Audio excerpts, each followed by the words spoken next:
ku dhawaad 60 qof ayaa ku dhimatay 10 kalena dhaawacyo culus ayaa ka soo gaaray kadib markii bas nooca rakaabka uu shil ku galay deegaanka Chibomba ee wadanka Zambia.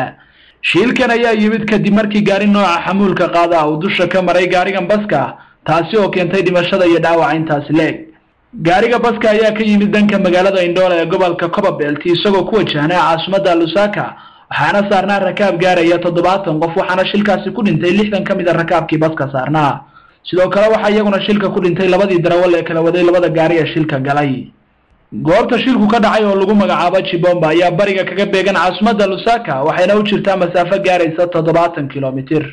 Zambia ayaa waxay safka hore kaga jirtaa wadamada Afrika ee shilalka gawaaridu ka dhacaan, kuwaasi oo galaafta nolosha dad fara badan, waxaana bil walba shilalka gawaarida ku dhintay isku celcelis dad gaaraya 50 ilaa 60 qof, sida ay sheegtay wasaaradda caafimaadka ee Zambia.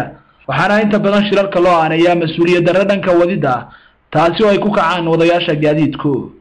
shilkan ayaa noqonaya kii ugu khasaaraha badnaa ee dhaca sanadkan cusub ee 2013, waxaana si weyn uga tacsiyay madaxweynaha jamhuuriyadda isagoo ku tilmaamay musiibo qaran. Saciid Musa Daahir, Universal TV, Lusaka.